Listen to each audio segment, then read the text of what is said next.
you do absolutely nothing in this house. Just eat lazy around and eat another pot of rice. I am a breastfeeding mother. I am eating for two. Shh. There, little one. It's all right. Laziness, all you know is how to sit around doing nothing. Why do you always think I do nothing all day? Just the very minute I decided to rest, you are complaining. I have decided to work. A friend of mine helped me get a new job at Kotek Company. So you have finally decided to be useful for once. There is nothing I will do in this house to please Dalel, Alice cried, her voice breaking under the weight of exhaustion. Tears streamed down her face as she paced slowly across the room.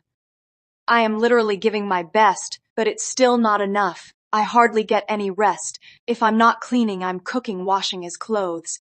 Baby Kiyama's clothes, my own, or doing the dishes. Soon, baby Kiyama will wake up again. I need to hurry and finish dinner. The Lord is your strength, Alice, Busy said gently over the phone, her voice filled with concern and warmth. I honestly don't know why some men think it's easy for a woman to give up her career and become a housewife and a mother. These little humans are not little responsibilities. They are a lot to handle. My sister, please don't lose yourself completely. Just don't mind Della. One day I'm sure he will see everything you do. Alice sniffed, wiping her tears with the back of her hand. Thank you so much, Busy, my friend. I really needed to talk to someone. I'm so glad you listen every time I call. What are friends for? Busy replied softly. I'll talk to you later. Let me leave you to your work now. Talk later, my friend.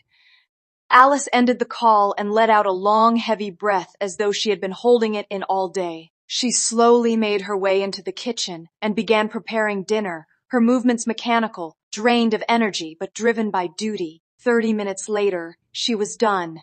She gently bathed baby Kiyama, who soon drifted off to sleep in her arms. Her tiny chest rising and falling peacefully. Alice watched her for a moment, her heart softening despite her exhaustion. Then she quickly took her own bath and sat down to eat, knowing she needed strength for another long night of breastfeeding.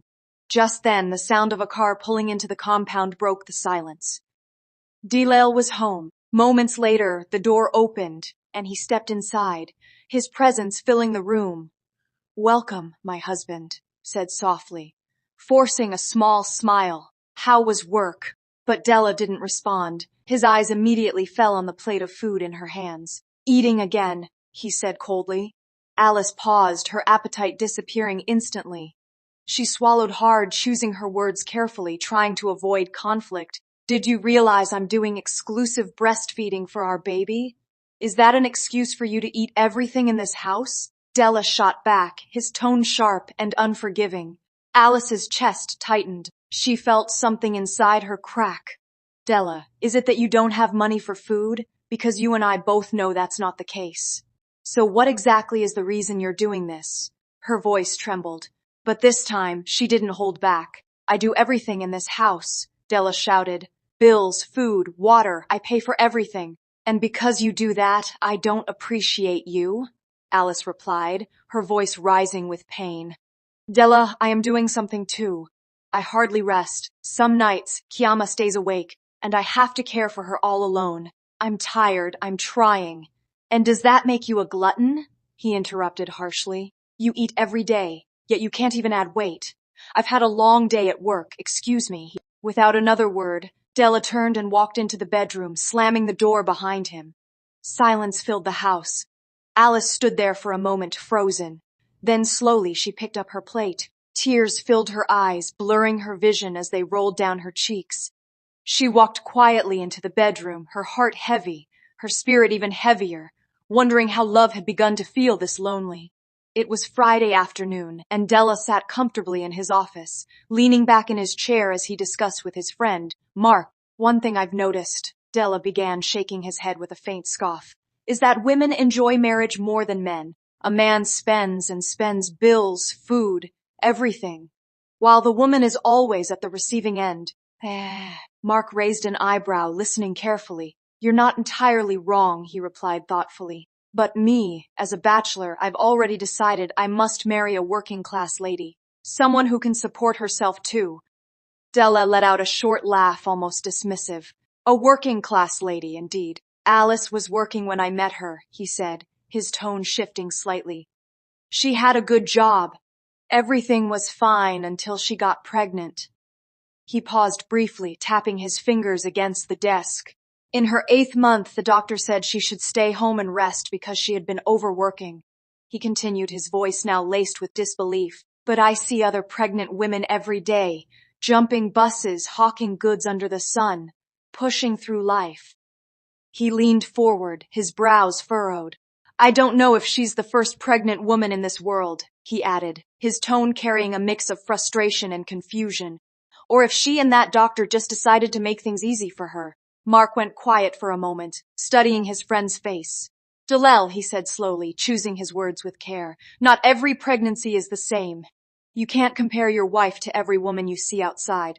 Some of those women don't even have a choice. They have to struggle to survive. Dalel looked away, his jaw tightening slightly. And besides, Mark continued, his voice softer now, just because someone looks strong on the outside doesn't mean they aren't suffering inside. Maybe Alice needed that rest. Maybe she still does. For a brief moment, silence settled between them. But Dalel only sighed, unconvinced, his mind still clouded with his own frustrations. Unaware of the quiet battles waiting for him at home. Alice had not slept properly in days. Baby Kiama had developed a habit of staying awake most nights, wide-eyed, playful, and full of energy at the very hours her mother's body begged for rest. Night after night, Alice rocked her gently, whispered lullabies, and paced the room until her legs trembled and her back ached. Sleep had become a luxury she could no longer afford. That afternoon, however, exhaustion finally caught up with her. She lay down beside her baby just for a moment, her body sinking into the mattress. Kiama, unusually calm, curled up close to her mother's warmth. For once silence. Within minutes, they both drifted into a deep, helpless sleep. When Dalel returned home later that day, the quietness of the house immediately unsettled him.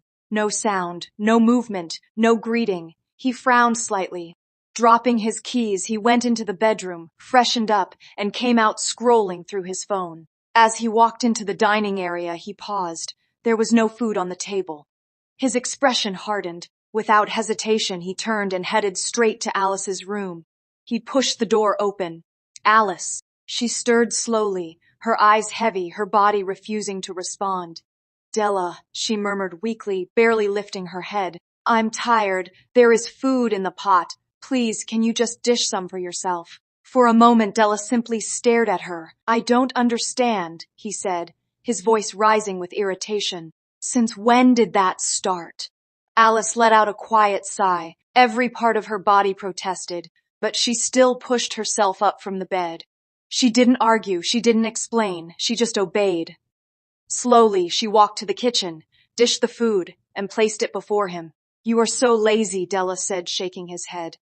Just dishing food. You are tired. Don't let this repeat itself again. Alice said nothing.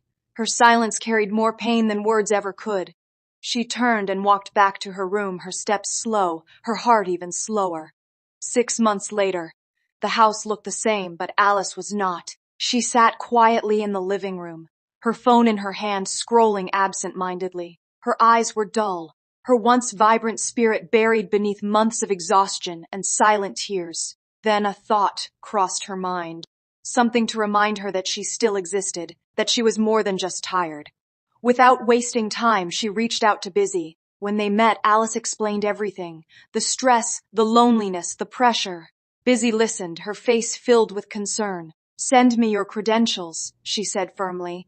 I'll see what I can do. For the first time in a long while, Alice felt a small spark of hope. Days later, Della's voice echoed through the house. Where is my black Italian suit?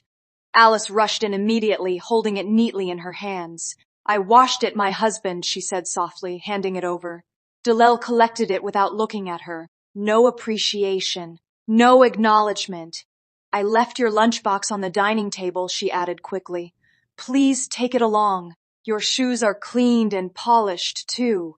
She gave a small, hopeful smile. Maybe this time. But Della simply nodded, already focused on dressing up. He ate his breakfast, picked up his lunchbox, and headed for the door. I want a heavy meal tonight, he said flatly. Make pounded yam and soup. And just like that, he left. The door closed behind him. Alice stood still for a moment, her smile slowly fading into nothing. It hadn't always been like this. There was a time Della couldn't go a day without calling her. A time when Alice was full of life, chasing her career, proud of her independence. She had worked tirelessly, even during pregnancy, determined to build both her home and her future. Until the 8th month, the doctor's words had been firm. She needed rest. Her body was under too much pressure, so she chose her baby. She chose to stop. But after childbirth, life became even more demanding. Sleepless nights, constant care, physical recovery. It was overwhelming still, she endured. For her child, for her home, for her marriage. But Della never saw it that way. "Are you the first pregnant woman?" he had asked her once. That question never left her. It echoed in her heart again and again. It had been a long, painful 10 months. That afternoon, Alice sat alone, tears streaming down her face. Then something inside her changed, quietly, firmly. "If I'm doing nothing, then I will go back to doing something." Baby Kiama was 8 months old now. She could go to daycare. Alice wiped her tears and picked up her phone. She called Bissy. This time, the news was different. "There's a vacancy at my workplace," Busy said. "I've already submitted your credentials, and I put in a good word for you." Alice's heart skipped. "Oh, Busy, thank you so much," she whispered, her voice shaking with emotion. 2 days later, her phone rang again. "Alice," Busy's voice burst through, excited. "They've accepted you." For a second, everything stood still. Then suddenly Alice jumped to her feet, laughter and tears mixing together. "You are such a good friend," she said, overwhelmed. "What would I have done without you?" And in that moment, for the first time in a very long time, Alice felt like herself again. It was a quiet Saturday night.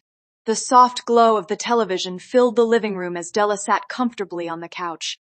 His eyes fixed on the screen, fingers moving rapidly on his game controller. The sound of gunshots and background music echoed through the room, completely absorbing his attention.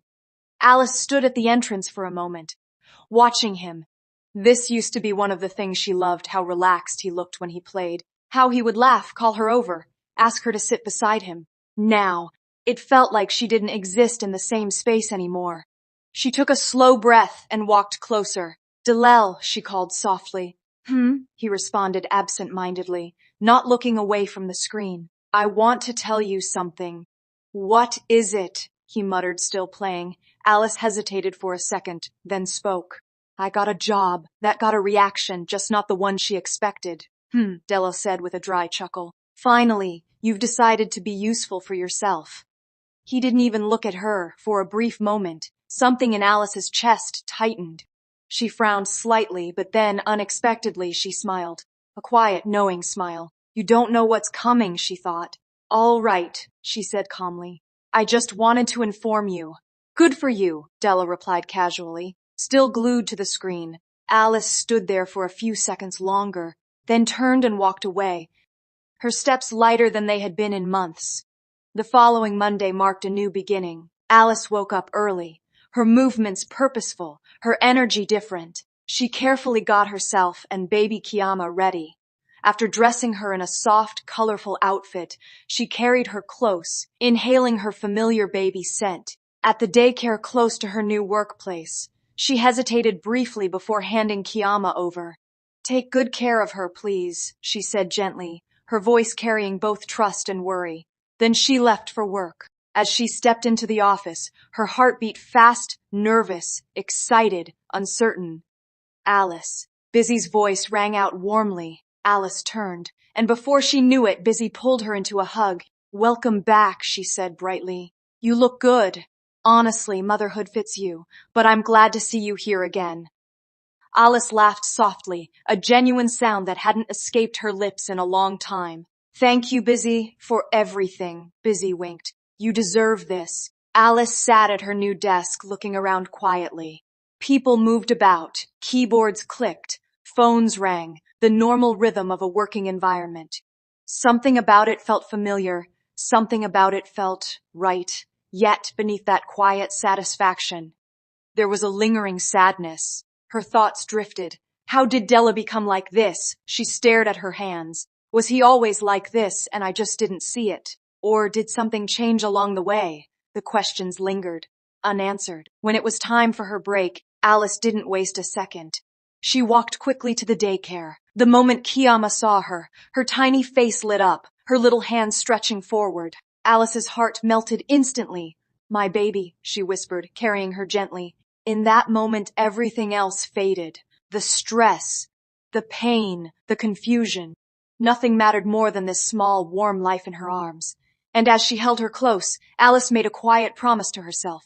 No matter what happened next, she would rebuild her life. For her child and for herself, Alice had begun to notice it, the distance. It wasn't sudden. It crept in slowly, quietly, until one day she realized she was living in the same house with her husband, yet feeling completely alone. Dalel was always either on his phone or buried in video games. The man who once asked about her day, who once laughed with her over little things, had become someone who barely looked at her.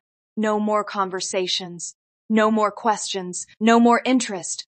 And whenever Alice tried to talk to him, to reach out, to simply connect, he would go silent, or turn it into an argument. So she stopped trying. But the loneliness didn't stop, it grew. Alice walked into the eatery, her heels clicking softly against the tiled floor as she searched for her client. The place was lively, low conversations, the gentle clatter of plates, and the warm aroma of food filling the air. As she stepped further inside, something caught her attention. She paused. Her eyes drifted toward the window, and there it was. Dalel's car, parked right outside. Her heart gave a small, uneasy tug. She frowned slightly, wondering what he was doing there. Curiosity pushed her forward, and she stepped inside fully, her eyes scanning the room. And then she saw him, Dalel, sitting at a table with a lady. They were laughing openly, comfortably, like they had no worries in the world, the kind of laughter that felt easy, effortless. Alice froze. Her breath caught in her throat as she took in the scene. He looked different, relaxed, engaged, alive. The kind of man he once was with her, and he didn't see her. Neither of them noticed her standing there. Alice quickly shifted her gaze, forcing herself to move. Her heart was racing, but she refused to let it show. She walked calmly across the room and took a seat at another table, where her client was already seated. "Good afternoon," she greeted, her voice steady despite the storm building inside her. But her ears weren't fully with her client. They were listening to him. From across the room, Della's voice carried laughter, light teasing, casual compliments. "You know, I rarely meet someone with such great energy," he said, his tone warm, almost playful. The lady laughed softly in response.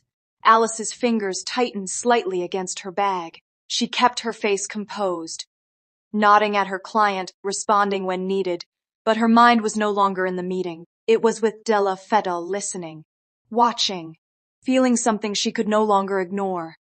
And for the first time, the silence between them felt louder than ever. She sat opposite her client, her posture calm, her voice steady, but inside her world was shaking. She forced herself to focus on business, nodding, responding, smiling when necessary, like everything was fine. "Your wife must be enjoying," the lady said playfully, laughing along with him. "I'm telling you," Della replied with a grin, leaning slightly forward. "You have no idea." Alice stood there unseen, her chest tightening painfully. She had never heard that tone from him in a long time. Never seen that warmth. Never felt that version of him. Della didn't notice her at first, but as he and the lady stood up to leave, their eyes finally met. For a brief second, everything went still. Alice lifted her hand slightly, a small smile forming on her lips. Dalel, but he looked away. No response, no acknowledgement. As if she was a stranger. As if she didn't exist. Alice didn't wait. She excused herself and rushed to the bathroom, locking the door behind her. Her hands trembled as she pressed them against the sink. And then the tears came, silent at first, then heavy, uncontrollable. Her mind replayed the scene over and over again. "You are so beautiful. I love your hair. Your red lipstick matches your dress. The laughter, the ease, the compliments, the version of Della she had once known, but no longer belonged to. Yet at home he was cold, emotionless, detached. He thought providing money, food, groceries, baby items was enough. But Alice felt it deeply now. Money was not love, provision was not connection, and she was starving. emotionally. That night, Alice couldn't hold it in anymore. Dalel, she began softly, standing in front of him as he sat on the couch. Is there anything I'm doing wrong in this marriage? Dalel didn't even look up. Why are you being so cold to me? What is my fault? Talk to me. He sighed heavily, clearly irritated. I see you hate peace and quiet, he said flatly. Please, can I not be disturbed? Alice's eyes widened slightly. Her voice trembled. You are my husband. You are supposed to be my companion. You were laughing outside, complimenting another woman. When last did you compliment me? When last did you take me out on a date? That got his attention. Dalel stood up abruptly. Enough, he snapped. You are a married woman. Focus on that and stop saying nonsense. Alice felt something break inside her. So this marriage is a cage to you, she said, her voice cracking. Because I am married, I don't deserve your love. I am your wife, Della. I should be your priority. But Della had already made up his mind. This conversation is over, he said coldly, walking away. Silence filled the room. Then Alice laughed, a painful, bitter laugh that echoed through her tears. She wiped her face slowly, her voice trembling as she whispered, Dalel, you better be ready for the monster you are creating. Her expression hardened. Something had changed. Not loudly, not dramatically, but deeply. That night, as she lay beside her sleeping baby, Alice made a decision, a quiet, powerful decision. She was no longer waiting to be chosen, no longer waiting to be seen, no longer waiting to be loved the way she deserved, because now she had herself and she had her child. And when her paycheck arrived, something was going to change. Something big. And this time it wouldn't be for Della, it would be for her. Before we continue our story, welcome to Story Lovers Hub with Rano. This is a place where imagination meets meaning. We bring you captivating, emotional, and inspiring stories, each one filled with powerful lessons that stay with you long after the story ends. We want to take a moment to appreciate every single one of you watching from different parts of the world, from the United States, United Kingdom, Jamaica, South Africa, Nigeria, Kenya, Germany, Ghana, and beyond. Your support means everything to us, and it reminds us how stories can connect hearts across cultures and distances. If you enjoy meaningful storytelling that teaches, inspires, and entertains, then you're in the right place. Take a moment to hit the subscribe button so you never miss out on any of our amazing stories. Don't forget to like, comment, and share with someone who needs to hear this today. Now, sit back, relax, and let's continue our story. Alice sat still at the table, lost in thoughts, as Della's laughter echoed through the background. She remembers everything, the feeling of not being seen or understood. Something inside her shifted, not loudly, not dramatically. But finally she had heard enough. She was not Della's maid. She was not just a caregiver. She was not invisible. If she was not worth the love, companionship, and respect that brought her into the marriage, then he too would no longer enjoy the privilege of having a wife. That day, a quiet decision was made. A month later, Alice received her first paycheck. She stared at the alert on her phone for a long time, her heart swelling with emotions she hadn't felt in months. Relief, pride, freedom. A small smile spread across her face. Finally, she didn't have to depend on Delil. If he could live like a single man while being married, then she would no longer keep sacrificing herself for a one-sided relationship. She had tried. God knew she had tried. But marriage only works when two people are intentional about it. She had given everything, her body, her strength, her career, her peace. Now, she was choosing herself. For her sanity. For her peace, for her child. If Delil's attitude made it seem like they were only co-parenting, then she would accept it. No more, no less. That Monday evening after work, Alice stopped by a grocery store with baby Kayama. She moved through the aisles with quiet determination, picking everything she needed: fresh fruits, juice, snacks, baby supplies, rice, beans, plantain, eggs. This time, she wasn't just shopping. She was preparing for independence, preparing for a new reality. As she drove home, the weight of everything she had endured pressed heavily on her chest. Tears blurred her vision. "Dear God," she whispered, her voice breaking, "you know I have tried my very best to make this marriage work." Her grip tightened on the steering wheel. I am tired, so tired of how Dalel treats me. He calls me lazy after everything I sacrificed. I gave my body, my career, just to have our child. I risked my life, and this is what I get. Her tears fell freely now. I leave everything to you from today. I choose peace. I choose my mental health. I choose myself. The car fell silent again, but her heart was no longer confused. Her decision was made. When Alice got home, she didn't hesitate. She carried the groceries inside and went straight to her room. She stocked her personal fridge carefully. Fresh juice, fruits, snacks arranged neatly, intentionally. Then she moved to the kitchen and placed the rest of the items in their proper places. Everything was organized. Everything was set. That night, she prepared dinner for herself and Kiama. They ate quietly, peacefully. For the first time in a long while, there was no tension, no waiting, no fear of words that would hurt. After dinner, Alice stood up, walked to the door, and locked it. She carried her baby into the room and closed the door behind her. Around 11 p.m., the sound of Della's car pulling into the compound broke the silence. Moments later, he walked to the door and tried to open it. Locked, he frowned, then knocked. Once, twice, then harder, Alice. No response. His knocks grew louder, more aggressive, echoing through the house. But inside the room, Alice said nothing. She calmly placed her earpiece in her ears, lay down beside her baby, and closed her eyes. For once, she chose not to respond. Outside, Della's frustration grew. He knocked until his hands hurt, his patience running thin. What nonsense is this? He muttered angrily. She's probably inside snoring like a pig. A married woman, yet she can't even wait for her husband to come home. His voice rose with irritation, but no one answered. The same woman he ignored was now ignoring him, and it unsettled him. Angrily, he stormed back to his car. He honked loudly over and over again. Still nothing. The night stretched on. The house remained silent, and for the first time in a very long time, Della was the one left outside. That night, he slept in his car, his anger burning deep within him, unaware that something had shifted in his home, something he could no longer control. The next morning, the house was quiet. Alice sat in the living room, her head slightly bowed, her voice soft as she said her morning prayers.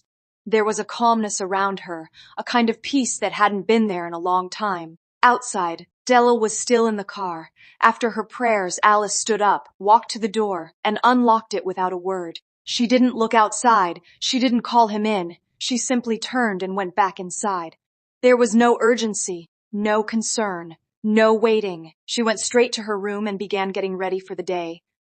Baby Kiama stirred awake, and Alice gently carried her, humming softly as she prepared her for daycare. Bath, clothes, feeding. Everything was done with quiet focus. No distraction, no tension. A few minutes later, the door burst open. Della rushed in, looking slightly disoriented, clearly not wanting to be late for work. He hurried into his room, grumbling loudly as he searched for his things. I just don't have time for this nonsense, he shouted. Let me get ready first. Then you will hear from me. Alice didn't respond. She didn't even pause. By the time Della stepped out, fully dressed, Alice and Kiama were already seated at the dining table, finishing their breakfast. Two neatly packed lunchboxes sat beside them. Della's eyes immediately scanned the table. Empty. No food for him. His face hardened. Where's my food, woman? He barked. Alice looked up at him calmly and smiled. Not mockingly, not angrily, just calmly. Dalel, she said softly, if you want to eat in this house, go to the kitchen and make your food. I am not your maid, so please sort yourself out. I have already bought groceries. You are free to use anything. For a second, Della stared at her. Then he burst into laughter. You must be joking, he said, shaking his head. But the hunger in his eyes betrayed him. He had clearly expected breakfast waiting for him. Alice didn't move. She didn't change her expression. She meant every word. You locked me out of my own house, Della snapped, his voice rising. And now you're telling me to go and cook. Are you okay? Alice stayed quiet for a moment. Then she spoke slowly, clearly. Della, you now have 3 options. Her tone was calm, but firm.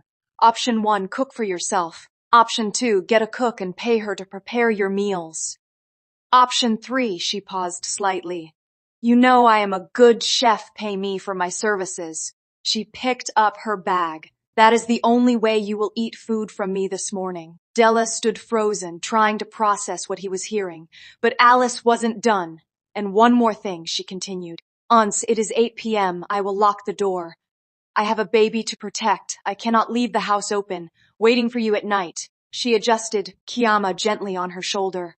So you also have 3 options for that. Pay me to open the door as your gatekeeper, carry a spare key, or sleep outside. Dalel blinked rapidly, as if trying to wake himself from a dream.